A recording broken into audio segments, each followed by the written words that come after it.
शांति की खोज में एक गांव में एक साधु रहने आया। साधु ने कठोर तपस्या कर कई सिद्धियां हासिल की थी, इसलिए साधु जल्दी ही इस गांव में और आजू-बाजू के गांवों में प्रसिद्ध हो गया। एक गांव के पड़ोसी गांव में एक व्यापारी रहता था। व्यापारी धनवान बहुत था, इसलिए उसके पास किसी भौतिक वस्तु की कोई कमी नहीं थी। लेकिन जैसा होता है, हर आदमी कुछ न कुछ कमी महसूस करता ही है। इस व्यापारी को भी मन से शांति नहीं थी।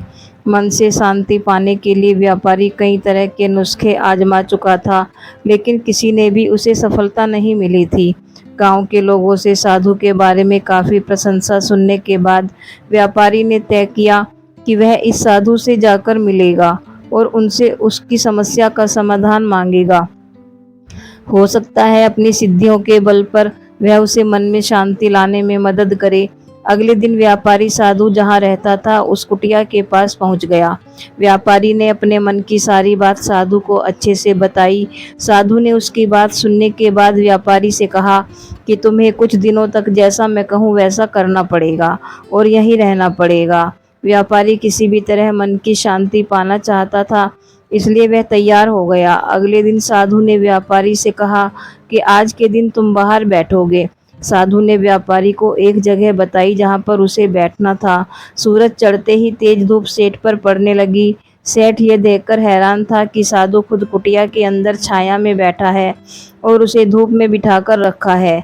व्यापारी को काफी गुस्सा आया, लेकिन वह किसी तरह अपने गुस्से को पी गया। अगले दिन साधु ने व्यापारी को फिर से उसी जगह बिठाया और इस दिन उसे खाना भी नहीं मिलेगा, यह बताया। व्यापारी को समझ में नहीं आ रहा था कि ऐसा क्यों कर रहा है। साधु दोपहर को भूखे व्यापारी को सामने बैठकर ही अच्छा भोजन खाने लगा। जैसे जैसे व्यापारी ने पूरा दिन तो बिता दिया, लेकिन भूख और गुस्से के मारे व्यापारी को पूरी रात नींद नहीं आई। वह पूरी रात यह सोचता रहा कि आखिर साधु उसके साथ ऐसा व्यवहार क्यों कर रहा है। उसे लगा कि साधु उसकी समस्या का हल बताना ही नहीं चाहता, इसलिए ऐसा कर रहा होगा। इसलिए सुबह उठते ही उसने अपना सामान लिया और वहां से जाने की तैयारी की। व्यापारी को जाता हुआ देखकर साधु ने उसे रोका और अपने पास बुलाया। साधु ने पूछा कि वह क्यों वापस जा रहा है। व्यापारी ने कहा कि वह जो पाने के लिए यहाँ आया था वह उसे मिला ही नहीं, इसलिए उसका वहाँ पर रहना व्यर्थ है। साधु ने उसे कहा कि मैंने तुम्हें बहुत कुछ दिया, लेकिन तुमने कुछ लिया ही नहीं। व्यापारी को कुछ समझ में नहीं आया। वह बोला, आपने तो मुझे कुछ भी नहीं दिया। साधु ने कहा कि जब मैं तुम्हें धूप में बिठाकर खुद छाँव में बैठा, तब मेरे सर पर पड़ने वाली छाँव तुम्हारे किसी काम की नहीं है। यह तुम्हें समझ जाना चाहिए था, तुम नहीं समझे।